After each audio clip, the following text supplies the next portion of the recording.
On Wednesday, September 6th, we flew from Adelaide to Sydney, got in a little bit after 11, picked up our rental car, drove to a grocery store and grabbed supplies, and ate lunch in the grocery store parking lot. Then we drove north up to Maitland and worked our way west to Lochinvar, and basically just spent the very late afternoon, early evening hours at Lochinvar shooting various things moving through there, including kangaroos. Then we grabbed Subway and ate dinner in our motel room, getting set up for the next morning.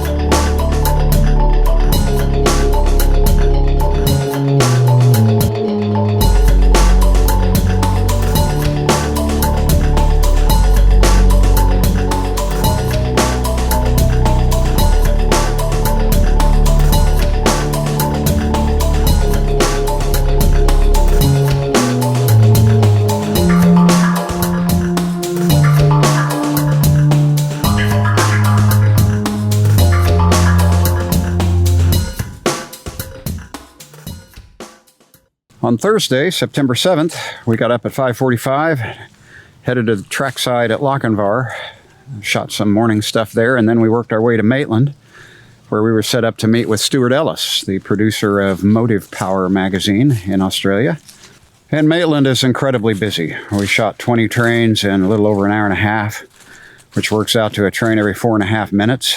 We shot 4 coal loads, 4 coal empties, 9 train link passenger trains, 2 container trains, and a grain train.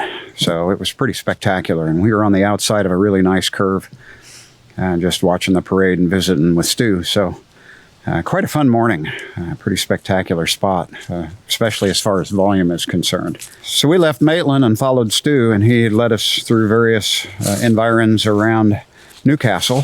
So we shot quite a bit of stuff there, and that was a pretty good part of the morning. So after our time in Newcastle with Stu, we had intel that we had a bulldog running on the AK cars, which are inspection cars. We made our way to Singleton, where we spent part of the afternoon, and we indeed did catch the AK cars with a bulldog on the point. Then we headed for Muswellbrook, and we caught quite a few trains at Muswellbrook, did pretty good, and finished the day with kangaroos. And staying at Muswellbrook put us in position to head west on the Ulan Line and catch some coal action the next day.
Friday, September 8th, we worked west on the Ulan Line. And as you go west, following the coal route, there's a number of loadouts. So the farther west you go, the more thin the traffic gets. But our goal was to get to Ulan. And so we worked west, caught some trains, wound up eating lunch at Ulan Tunnel number 1, which was quite a spectacular spot. And it was in the rain. So we definitely had some rainy weather on this part of the trip. And then we ultimately headed for Parks. We were guests for the night at Bernie and Trish Baker's. And Bernie Baker is somewhat of a legend in Australia. He's the guy that organized the original Streamliners event in 2016. And then again, the same thing in 2022. So we spent the night with Trish and Bernie and their kids, and that was a fun evening.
To put Saturday, September 9th in perspective, you really have to go back to the evening before. We stayed up way too late visiting with Bernie, which was quite fun. And then we didn't sleep particularly well, so we were up before the alarm went off at 6 and out on the railroad quickly. And we were just whipped. I think at this point in the trip, everything was catching up with us. And anyway, we were after a GT26C-3 on a grain train that was headed for Parks. So we were set up at Parks when the grain train pulled in and stopped at the junction there. And I put the drone up in the air to grab a couple of shots, and I clipped the power line, and the drone fluttered to the ground, bounced off the ground, and then just took off to oblivion. And it went sailing over into a neighborhood, and we spent about an hour looking for it, and I had never lost a drone before, and I didn't realize I could pinpoint its position with GPS and basically walk right to it. But I didn't know that, didn't do that, and by the time I realized that, 3 weeks later, the drone was long gone, so that was fairly catastrophic. So I can add my drone to the list of lost and damaged equipment on this trip, to go with Mel's camera and lens and my GPS unit and Lon's battery charger. It was piling up to be a fairly expensive trip from the equipment point of view. But, yeah, that's part of it. So off we went. So our next stop was a quick hit of the Lackland Valley Railway, which had some equipment lying around. So we shot that. And then we stopped at a big concrete arch bridge in Bowenfels and nabbed a northbound there. That was a really nice shot. So we were headed for Picton, where we'd spend some time with Graham Cotterill. I definitely wanted to shoot some stuff in his area I'd been seeing on his email list for quite some time. So, and then we kind of made a tactical error. Again, we were still whipped. Our decision making wasn't quite sound.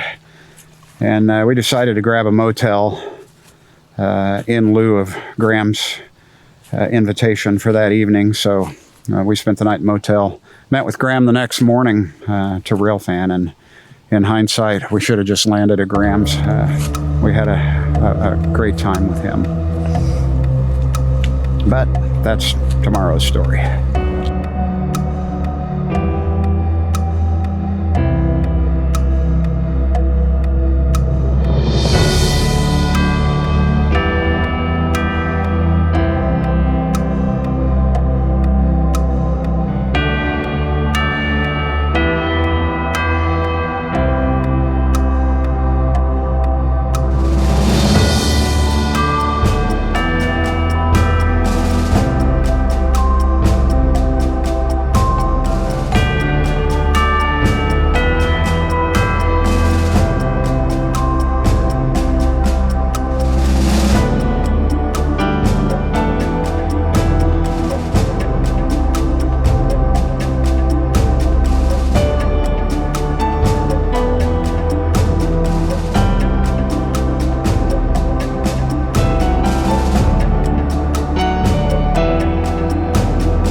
So we were up at 6 a.m. for the 5-minute drive to Graham's, where we met up with him, and we drove to Gunning for a grain train that we chased back to Picton. And while it was working at the mill, we ate lunch, and then we knocked around Picton for the afternoon.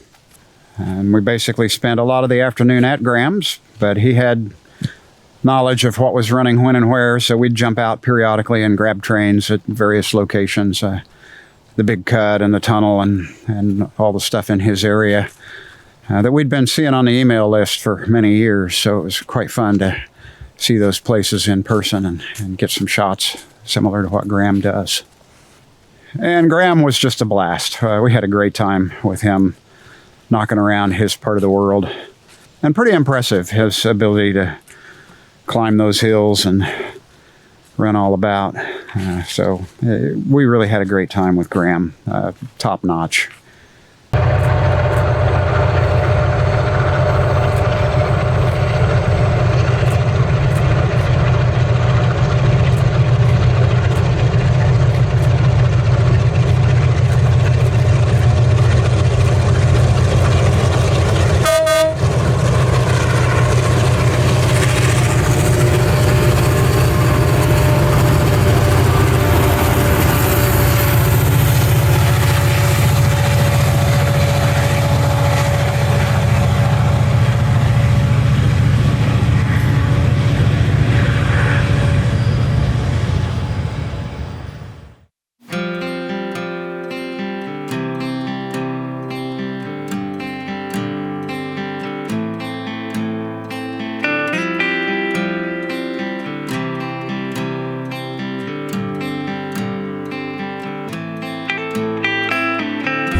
expensive Australian grass cutter. What about that?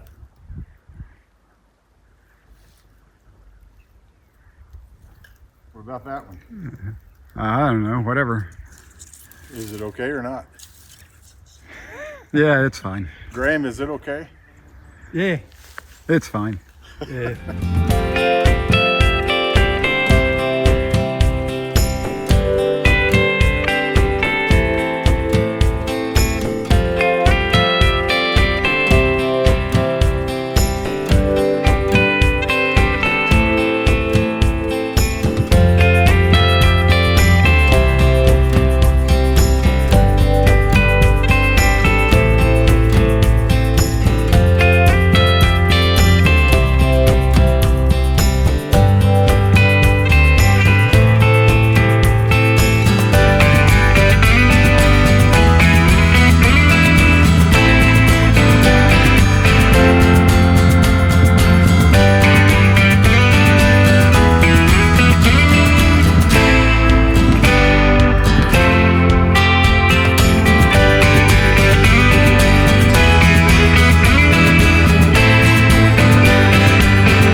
Monday, September 11th was our last day in Australia.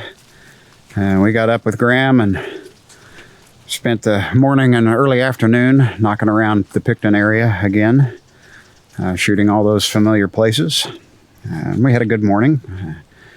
And then we had to drive about an hour, 45 minutes or an hour up to the airport in Sydney. And my two companions at this point became completely inept, and I couldn't get any kind of a decision out of anyone.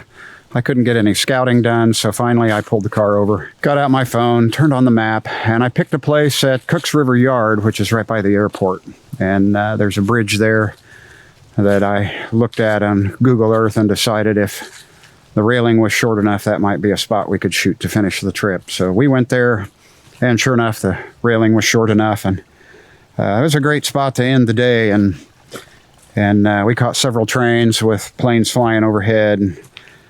Quite a neat spot. And then at the very end of the day, literally the last move we saw, a 48 class came rolling in, got a switch there, and then went back the other way.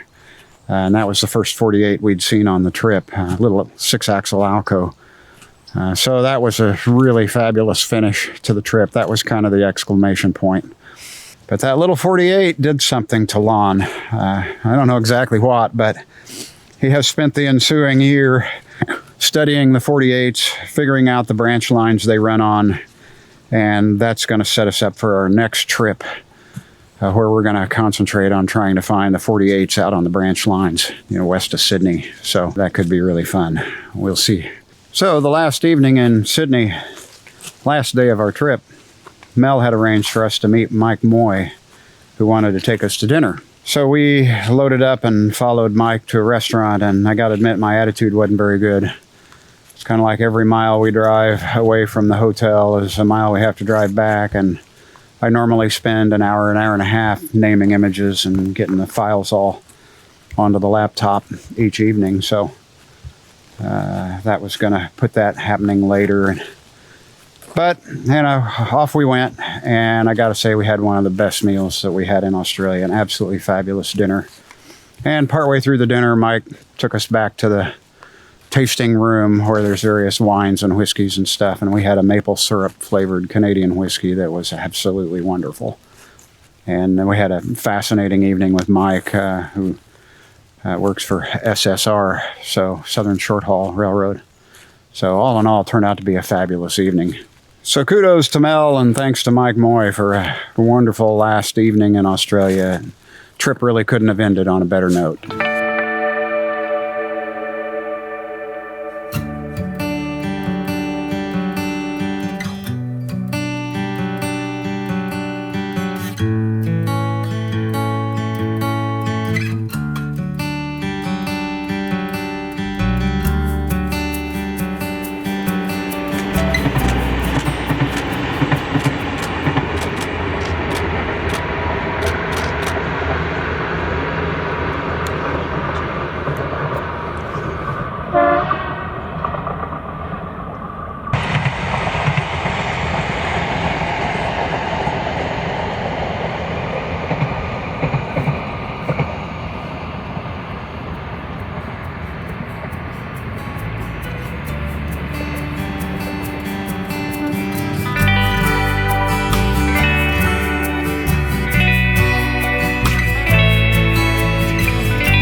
And our plane was an hour late leaving Sydney, but it was on time into LA. And that makes the only trip of the 3 Australia trips I've done where we got out on the day we were supposed to.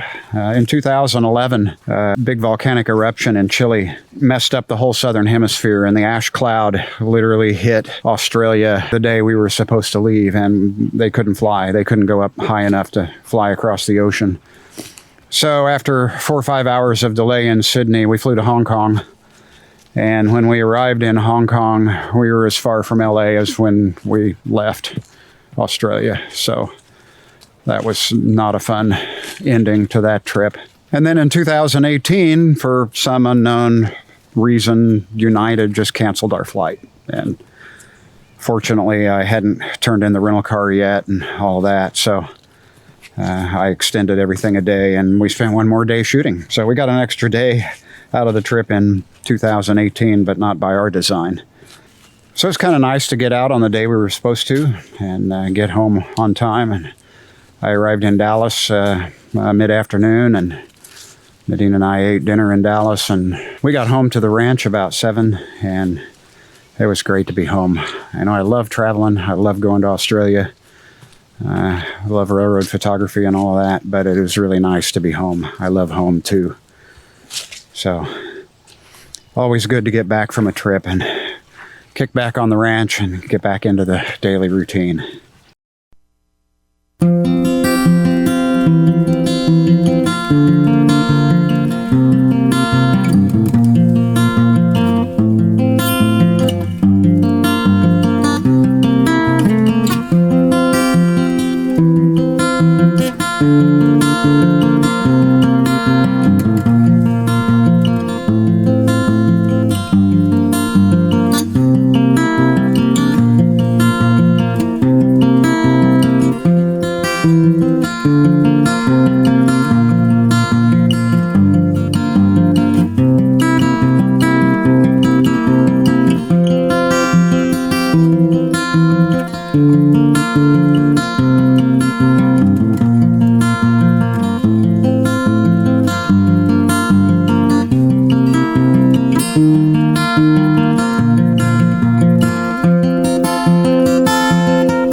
And here we are on the ranch.